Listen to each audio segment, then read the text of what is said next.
Hegde fertility అమ్మ అనే పిలుపుకు శ్రీకారం చుట్టండి. పొందండి ఉచిత మొదటి కన్సల్టేషన్, మొదటి స్కాన్. సంప్రదించండి 8880747474. రిజర్వేషన్లు రావాలన్నా, స్థానిక సంస్థలలో రిజర్వేషన్లు కొనసాగాలన్నా న్యాయస్థానాలు ఒకే ఒక మాట అడిగినాయి, మీరు ఎంతున్నారు, మీ లెక్క ఎంత, మీ లెక్క తెలవకుండా మీకు రిజర్వేషన్ ఇవ్వడానికి లేదు అని న్యాయస్థానాలనే. ఈ అంశాన్ని పాదయాత్ర సందర్భంగా మా సంఘాల సోదరులు రాహుల్ గాంధీ గారి దృష్టికి తీసుకెళ్లారు. రాహుల్ గాంధీ గారు మా అందరితో చర్చించినప్పుడు దీనికి శాశ్వతమైన పరిష్కారం జనగణనతో పాటు కులగణన జరగాలి, ఈ దేశంలో ఎవరు ఎంతమంది ఉన్నారో లెక్క తేలాలి, దామాష ప్రకారం నిధులు నియామకాలు చేపట్టాలి అనే ఆలోచన కాంగ్రెస్ పార్టీ నిర్ణయం తీసుకున్నది. ఇది కాంగ్రెస్ పార్టీ విధానపరమైన నిర్ణయం.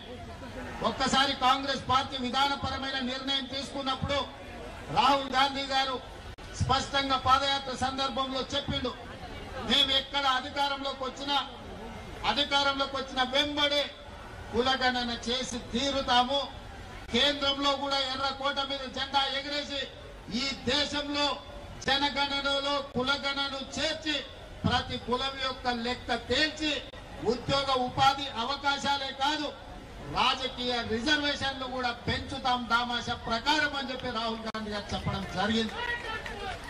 మరి మిత్రులారా, ఈ రోజు పార్టీ విధానపరమైన నిర్ణయం తీసుకొని రాహుల్ గాంధీ గారు ఈ దేశంలో ఉన్న 70 కోట్ల బలహీన వర్గాలకు మాట ఇస్తే ఆ మాట నిలబెట్టాల్సిన బాధ్యత ప్రతి ఒక్క కాంగ్రెస్ పార్టీ కార్యకర్తగా ఉన్నది. అందులో భాగంగానే నేను ఏ సామాజిక వర్గమైనా నా మీద ఏ ఒత్తిడి ఉన్నా రాహుల్ గాంధీ గారు ఇచ్చిన మాటను నిలబెట్టడానికి మొదటి సంవత్సరంలోనే, అసలు వాస్తవంగా చెప్పాలంటే డిసెంబర్ 7 నాడు మనము ప్రభుత్వాన్ని ఏర్పాటు చేస్తే ఫిబ్రవరి 4, 2024 నాడే శాసనసభలో మా మిత్రుడు పొన్నం ప్రభాకర్ గారి చేత తీర్మానాన్ని ప్రవేశపెట్టి 100 రోజులు తిరగక ముందే బలహీన వర్గాల లెక్క తేల్చడానికి చట్టసభలలో తీర్మానం చేసిన చరిత్ర మా ప్రభుత్వాన్ని, రాహుల్ గాంధీ గారి నాయకత్వం. అక్కడి నుంచి మొదలుపెట్టి ఆ ప్రక్రియను ఫిబ్రవరి 4, 2025 నాటికి పూర్తి చేసి చట్టసభలలో ప్రవేశపెట్టినాం. అందుకే ఫిబ్రవరి 4 తారీఖును ఈ రోజు సోషల్ జస్టిస్ డేగా ఎప్పటికీ శాశ్వతంగా జరుపుకోవాలని రాష్ట్ర ప్రభుత్వం నిర్ణయం తీసుకొని ఫిబ్రవరి 4ను సోషల్ జస్టిస్ డేగా ఈ రోజు మనం నిర్ణయించుకున్నాం. మిత్రులారా, ఇవాళ మీరు ఆలోచన చేయండి, ఆనాడు తెలంగాణ ఉద్యమం జరిగిందే ఉద్యోగాల కోసం, ఉపాధి కోసం. తెలంగాణ రాష్ట్రం ఏర్పడిన తర్వాత ప్రభుత్వంలో ఉన్న ఉద్యోగ ఖాళీలను భర్తీ చేయమని విద్యార్థులు, నిరుద్యోగ యువకులు గల్లీ నుంచి ఢిల్లీ వరకు కొట్లాడి, కానీ ఆనాడు అధికారంలో ఉన్న ముఖ్యమంత్రి అయిన కుమారుడు ఉద్యోగ నియామకాలు చేపట్టలేదు.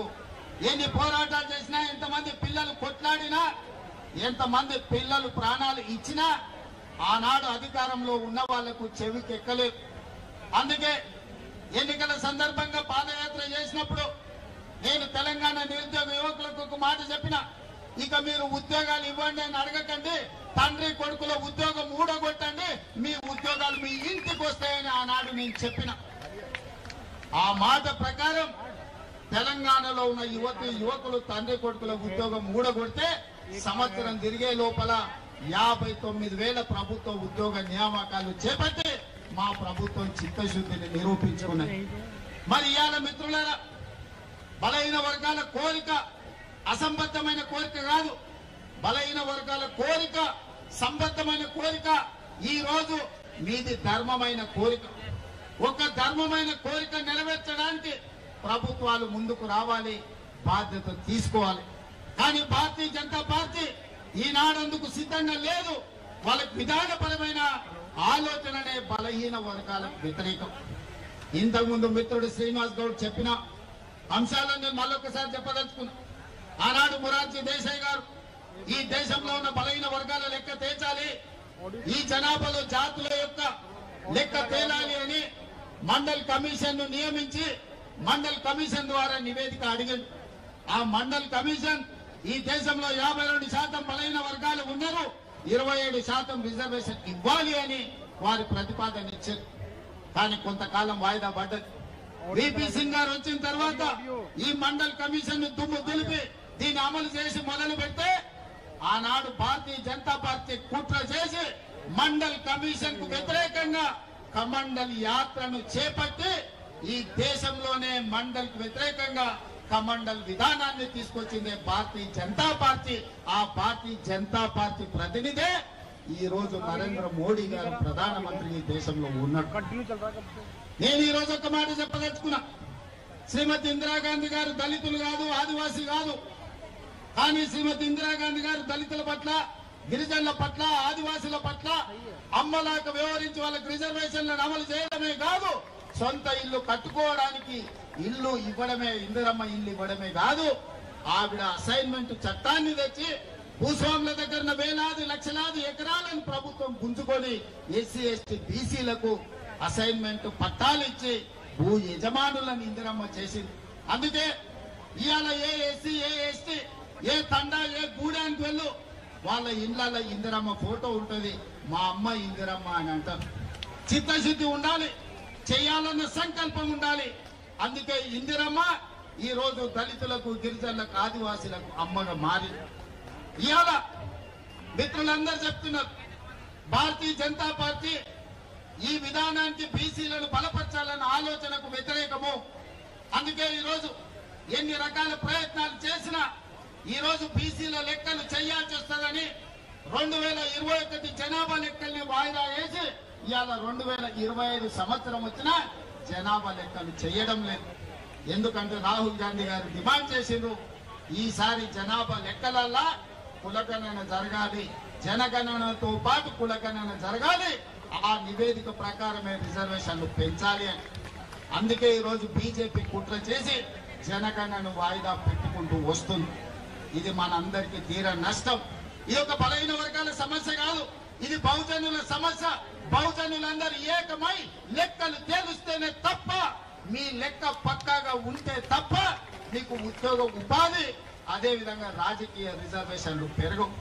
అందుకే మిత్రులారా, మనం అక్కడ గల్లీ నుంచి సంఘాలతో మాట్లాడినాం, సంస్థలతో మాట్లాడినాం, ప్రజాప్రతినిధులతో మాట్లాడినాం. ప్రభుత్వం చర్చలు చేసింది, నివేదికలు తెప్పించింది, జనగణనలో కులగణన చేసింది. మొత్తం లెక్కలు తేల్చి తెలంగాణ రాష్ట్ర ప్రభుత్వం బలహీన వర్గాల లెక్క 56.36% అని ఇవాళ లెక్క తెల్చిన రాష్ట్రం ఈ దేశంలోనే మొట్టమొదటి రాష్ట్రం తెలంగాణ రాష్ట్రం అని చెప్పి నేను ఈ సందర్భంగా తెలియజేస్తున్న మిత్రులారా, ఇవాళ ఏ రాష్ట్రంలో గుజరాత్ తో సహా భారతీయ జనతా పార్టీ అధికారంలోనే ఏ రాష్ట్రంలో కూడా ఈ కులగణన చెయ్యలేదు. ఈ దేశంలో మొట్టమొదటిసారి రాహుల్ గాంధీ గారు ఇచ్చిన మాటను నిలబెట్టుకొని తెలంగాణ రాష్ట్ర ప్రభుత్వం ఒక దిక్సూచిగా ఈ దేశ రాజకీయాలకే ఒక వెలుగుగా ఇవాళ తెలంగాణ రాష్ట్ర ప్రభుత్వం ముందుకొచ్చింది. ఇవాళ లెక్కలు తెచ్చడమే కాదు, మిత్రుడు జాజుల శ్రీనివాస్ అన్నట్టు, మా మిత్రుడు మహేష్ గౌడ్ గారు చెప్పినట్టు స్థానిక సంస్థల రిజర్వేషన్లే కాదు, ఉద్యోగ విద్యా అవకాశాలలో కూడా 42% రిజర్వేషన్లు ఇవ్వాలి. అప్పుడే నిజమైన న్యాయం మీకు జరుగుతుంది. మీ వర్గాల నుంచి డాక్టర్లు, లాయర్లు, ఇంజనీర్లు, ఐఏఎస్లు, ఐపీఎస్లు, ఐఎఫ్ఎస్లు వచ్చి ప్రభుత్వం యొక్క పరిపాలనలో మీరు భాగస్వాములు కావాలి. తెలంగాణ రాష్ట్ర అభివృద్ధిలో మీరు ముందు బాగా నిలబడాలి అని ఇవాళ ఉద్యోగ విద్యలో కూడా రిజర్వేషన్లు పెంచాలి అని ప్రభుత్వం నిర్ణయం తీసుకున్నది. ఇవాళ రిజర్వేషన్లు పెంచడం కేంద్ర ప్రభుత్వ పరిధిలో. అందుకే శాసనసభలో తీర్మానాన్ని ప్రవేశపెట్టి అన్ని రాజకీయ పార్టీలను సమన్వయం చేసుకొని ఏకగ్రీవ తీర్మానంతో ఈ రోజు కేంద్ర ప్రభుత్వానికి పంపించినాం. నేను ఇప్పుడు అడుగుతున్న నరేంద్ర మోడీ గారు, అయ్యా మేము మా రాష్ట్రంలో చేసుకుంటామని అడిగినాం, మీ గుజరాత్ లో చేయమని మేము తీర్మానం చేయలే, మీ ఉత్తరప్రదేశ్ ప్రభుత్వంలో చేయమని తీర్మానం అడగలే, మీ మధ్యప్రదేశ్ లో మీ ప్రభుత్వంలో చేయమని అడగలే. మా తెలంగాణలో మా 4 కోట్ల ప్రజలల్లా మా బలైన వర్గాల సోదరులకు 42% రిజర్వేషన్లు ఇస్తాం, మేము మాకు అనుమతి ఇవ్వండి అని మేము తీర్మానం చేస్తే నరేంద్ర మోడీ గారు మీకు వచ్చిన కష్టమేందని నేను అడుగుతున్నా. నీ గుజరాత్ లో గుంట భూమి అడగలే, నీ రిజర్వేషన్ లో 1% మేము అడగలే. మేము మా తెలంగాణలో మా పిల్లల చదువులకు, మా పిల్లల ఉద్యోగాలకు, మా సోదరుల రాజకీయ అవకాశాల కోసం ఇవాళ మేము 42% రిజర్వేషన్ ఇస్తామని మా ప్రజలు ఎన్నుకున్న శాసనసభలో ఇవాళ మేము తీర్మానం చేసి, మీకేం కష్టం వచ్చిందని నేను అడుగుతున్న మోడీ గారిని. మీ దాంట్లో భాగస్వామ్యం అడగలే, ఢిల్లీలో మీ కుర్చీ కూడా మేము అడగలే, ఎర్రకోట మీద మేము జెండా ఎగరేస్తామని చెప్పలే. మా దగ్గర మా బలైన వర్గాల లెక్క తేలింది, మా రిజర్వేషన్లు పెంచుకుంటాం, మాకు అనుమతి ఇవ్వండి మోడీ గారు మహాప్రభు అని అక్కడి నుంచి తీర్మానం పంపించినాం. అయినా పలికలే. బండి సంజయ్ని కలిసిండ్రు, ధర్మపురి అరవింద్ని కలిసిండ్రు, కిషన్ రెడ్డిని కలిసిండ్రు. మా పిల్లలు విజ్ఞప్తి చేసిండ్రు, మా సోదరులు డిమాండ్ చేసిండ్రు. వాళ్ళు పలకలే, వాళ్ళు మళ్ళీ చూడలే. అందుకే ఇవాళ గల్లీలో ఉండి చెప్తే మీకు వినిపిస్తలేదు. అందుకే ఢిల్లీకి వచ్చి చెప్తాం, మోడీ గారు మీరు వినండి, జంతర్ మంతర్లు మా గొంతు వినిపిస్తున్నాం. ఇవాళ ఢిల్లీకి వచ్చినాం. ఆనాడు కురుక్షేత్రం సందర్భంగా ఒక మాట చెప్పిండు, ఆయనను పోయి రావలే హస్తినకు అని. ఆయనను పోయి రావలేను హస్తినకు అని యుద్ధానికి ముందు, కురుక్షేత్ర యుద్ధానికి ముందు పెద్దలు చెప్పారు. దాంట్లో భాగంగానే మా బలైన వర్గాల సోదరులతో కలిసి ఆయనను హస్తినకు వచ్చింది. ఈరోజు ప్రధానమంత్రి గారు మీరు వినండి, మీరు మా గుండె సప్పుడు వినండి, మా ఆలోచనలు పంచుకోండి, మాకు అనుమతి ఇవ్వండి, అప్పుడు మీ గౌరవం ఉంటుంది. అదే తెలంగాణకు మిమ్మల్ని పిలిచి పార్టీలకు అతీతంగా 10 లక్షల మందితో బహిరంగ సభ ఏర్పాటు చేసి ప్రధానమంత్రిగా మిమ్మల్ని సన్మానించే బాధ్యత నేను తీసుకుంటా. మా రాష్ట్రంలో మాకు అనుమతి ఇవ్వండి, మేము సిద్ధంగా ఉన్నాం అమలు చేయడానికి. చట్టం అధికారం మీ చేతుల్లో ఉంది కదని మా మీద ఆధిపత్యం చెలాయించాలని ఆలోచన చేయదు. మా మీద ఆధిపత్యం చెలాయించాలనుకుంటే నిజాంలకు రజాకర్లకు ఏ గతి పట్టిందో మీరు చూసారు. ఉమ్మడి రాష్ట్రంలో ఏం జరిగిందో మీరు చూసారు. తెలంగాణ రాష్ట్రంలో గడిల నుంచి పరిపాలన అందించాల్సిన వాళ్ళు ఇవాళ ఎక్కడున్నాడో చూసారు. ఇవాళ ఢిల్లీలో గద్దె మీద ఉన్నామని మీరు అనుకుంటున్నారు. రావాలి మళ్ళీ మా గల్లీలోకి, మీరు మీ వాళ్ళు మా గల్లీలోకి రావాలి. మీరు ఎప్పుడు ఢిల్లీలో ఉండరు, మళ్ళా రావాలి. మళ్ళా వచ్చినప్పుడు మా చేతికి దొరుకుతారు. మీరేం మర్చిపోవద్దు. మా బలైన వర్గాల సోదరులు చిన్న సాయం చేస్తే కూడా జీవితాంతం గుర్తుపెట్టుకునే జాతులు. ఆకలి మీద వస్తే బుక్కలు పువ్వ పెట్టినా, ఎండన వస్తే గిలాస మంచినీళ్ళు ఇచ్చినా మా బలైన వర్గాలు జీవితకాలం గుర్తుపెట్టుకునే జాతులు ఇవి. ఈ జాతులకు అన్యాయం చేస్తే మర్చిపోతారని మీరు ఎట్లా అనుకుంటారు మోడీ గారు? మీరు ఏ జాతి అని మేము అడుగుతలేము, మా జాతులకు ఎందుకు అన్యాయం చేస్తారని మేము అడుగుతున్నాం. మేము మా జాతులకు న్యాయం చేస్తామని మేము ముందుకు వచ్చినప్పుడు మమ్మల్ని ఎందుకు అడ్డుకుంటారని నేను అడుగుతున్నా. ముఖ్యమంత్రిగా, ప్రధానమంత్రిగా మీరు ఈ దేశమంతా అమలు చేస్తారా లేదా నాకు తెలియదు. మీ గుజరాత్ రాష్ట్రంలో మీరు ఏం చేస్తారో నేను అడగట్లేదు. నా తెలంగాణ రాష్ట్రంలో ముఖ్యమంత్రిగా శాసనసభలో ఏకగ్రీవంగా తీర్మానం చేసిన బలైన వర్గాల రిజర్వేషన్ లో 42% ఇవ్వడానికి మీకు వచ్చిన కష్టమేంది, గుజరాత్ కు వస్తున్న నష్టమేందని నేను మోడీ గారిని అడగదలుచుకున్నాను. అందుకే ప్రధానమంత్రి గారు దయచేసి వినండి. మీరు చట్టసభలలో మెజారిటీ లేకపోయినా ట్రిపుల్ తలాక్ తెచ్చారు, 370 ఆర్టికల్ తెచ్చారు, సిటిజన్ అమెండ్మెంట్ యాక్ట్ తెచ్చారు, రైతు వ్యతిరేక నల్ల చట్టాలు తీసుకొచ్చారు. ఇవాళ వక్ఫ్ బిల్లు తెస్తున్నారు. మీకు బలం లేకపోయినా, ఇన్ని బిల్లులు మీకు బలం లేకపోయినా, ఇన్ని రాజకీయ పార్టీలు మిమ్మల్ని వ్యతిరేకించినా మీరు అవన్నీ చట్టాలు చేసి ప్రజల నెత్తి మీద రుద్దిలు. ఇవాళ కమ్యూనిస్టుల నుంచి కాంగ్రెస్ వరకు, ఎంఐఎం నుంచి బిఎస్పీ వరకు, ఈ రోజు సిపిఎం నుంచి సిపిఐ వరకు ప్రతి రాజకీయ పార్టీ అనుకూలంగా ఉన్నప్పుడు బలైన వర్గాల రిజర్వేషన్లు పెంచడానికి మీకు వచ్చిన బాధ ఏంటి అంటే నేను అడుగుతున్న మోడీ గారు. ఇవాళ అన్ని రాజకీయ పార్టీలు మీకు అండగా నిలబడడానికి, మీకు ఆ సంగతి అర్థం కావడానికి చట్టసభలలో మీరు అనుమతి ఇవ్వకపోతే జంతర్ మంతర్ చౌరస్తాలో 15-16 పార్టీలు ఈ రోజు ఈ వేదిక మీద నుంచి మేము అనుకూలమని చెప్పింది. అందుకే మా జాజుల శ్రీనివాస్ అన్ని రాజకీయ పార్టీలను ఇక్కడికి రప్పించి ఈ వేదిక మీద నుంచి ప్రధానమంత్రి గారికి విజ్ఞప్తి చేయించారు. మా బలైన వర్గాల సోదరులు వివిధ రాష్ట్రాల ఎంపీలను 60-70 మందిని వేదిక మీదకి రప్పించారు. ఇవాళ వివిధ రాజకీయ పార్టీలు ఇవాళ మేము అనుకూలం ఉన్నాయని చెప్పిన పాలకపక్షం నువ్వు అనుకూలం ఉంటే ప్రతిపక్షంగా 100 ఎంపీలు మేమున్నాం. మాతో ఉన్న డిఎంకే కావచ్చు, ఎన్సీపీ కావచ్చు, ఈరోజు అదేవిధంగా లాలూ ప్రసాద్ కావచ్చు, ములాయం సింగ్ గారి పార్టీ కావచ్చు, ఇన్ని రాజకీయ పార్టీలు ఇక్కడికి వచ్చిన తర్వాత మరి అందరూ శాఖాహారులు అయితే రొయ్యల బుట్ట మాయమెట్లయిందని ఎంతటి అన్నారు. మీరు బీసీల మేలు కోసమే ఉన్నామంటారు, బీసీల కోసం ప్రాణాలు ఇస్తామంటాడు మా బండి సంజయ్ సోదరు. మా ప్రాణాలు వద్దాయా? 42% రిజర్వేషన్ అడిగింది. మాకు మీ ప్రాణాలు వద్దు, మీ ప్రాణాలు మేమేం చేసుకుంటాము? 100 ఏళ్ళు నువ్వు మీ మోడీ సుభిక్షంగా ఉండండి, మాకు అభ్యంతరం లేదు. మాకు కావాల్సిందల్లా 42% రిజర్వేషన్ మా బలైన వర్గాలు. అది కూడా మా రాష్ట్రంలోనే మేము చేసుకుంటాం అంటున్నాం. మేము గుజరాత్లో చేస్తామంటలేం, మేము ఉత్తరప్రదేశ్లో చేస్తామంటలేం. ఇవాళ అందుకే మోడీ గారికి విజ్ఞప్తి చేస్తున్నా, నువ్వు తెలంగాణలో మాకు అనుమతి ఇవ్వకపోతే ఇది దేశం అంతా కారు చిచ్చులా వ్యాపిస్తుంది. మీరు అనుకుంటున్నారేమో గుజరాత్లో అంచు వేస్తామని, ఇది నిప్పు రగులుతుంది, దేశం మొత్తం వ్యాపిస్తుంది, దేశం నలుమూలల జాగృతం చేస్తాం. మా పెద్దలు హనుమంతన్న చెప్పినట్టు దేశంలో అన్ని రాజకీయ పార్టీలను, అన్ని సంఘాలను కూడగడతాం. మీరు ఎట్లా ఢిల్లీలో గద్దె మీద ఉంటారో మేము కూడా చూస్తాం. ఆయనలో ఉద్యోగాలు ఇవ్వని కుటుంబాన్ని తండ్రి కొడుకుల ఉద్యోగం ఊడగొట్టి ఇవాళ వేలాది ఉద్యోగాలు తెలంగాణలో ఇచ్చినాం. బలైన వర్గాల రిజర్వేషన్లు మీరు ఇవ్వకపోతే మీరు మా డిమాండ్కు దిగన్న రావాలి, లేకపోతే మీరు దిగన్న పోవాలి. మోడీ గారు మీకు తప్పదని నేను చెప్పదలుచుకున్నా. మీ ఎక్కువ కాలం బీసీ ముసుగులో మీరు ప్రభుత్వాన్ని ఏలలేరు, మీరు గద్దె మీద కూర్చోలేరు. అందుకే మిత్రులారా, ఈరోజు మీ ధర్మమైన కోరిక నేను ఒక ఉదాహరణ చెప్పదలుచుకున్నా.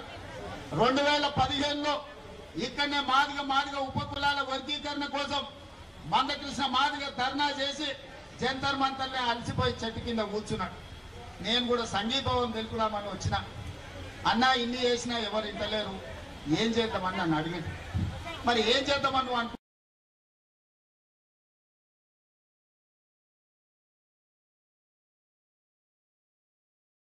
అంటే నాకైతే ఆలోచన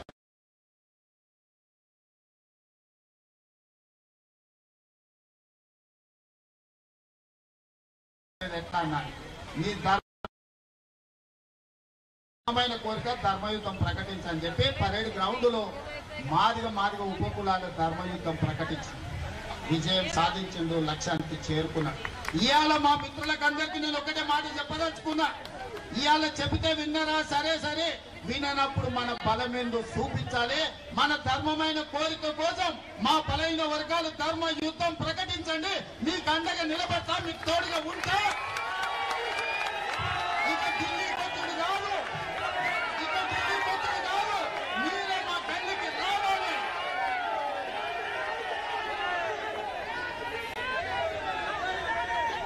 నరేంద్ర మోడీ గారు వినండి, ఇక రాము ఢిల్లీకి, మీరే మా గల్లీలకు రావాలి.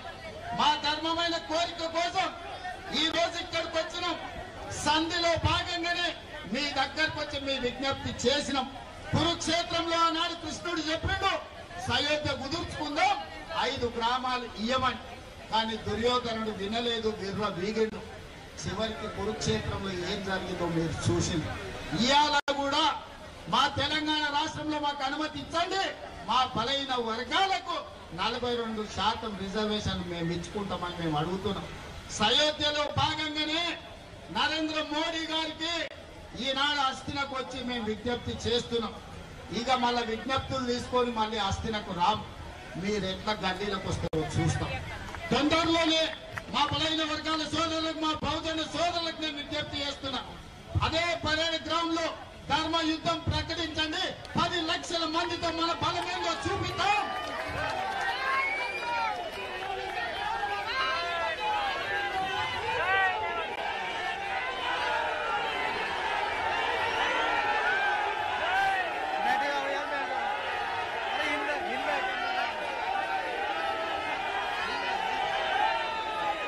ఏ విధంగా అయితే నరేంద్ర మోడీ గారికి, భారతీయ జనతా పార్టీకి ఈ వేదిక మీద నుంచి వేలాది మంది మా బహుజనుల సమక్షంలో భారతీయ జనతా పార్టీకి హెచ్చరిక జారీ చేస్తున్నా.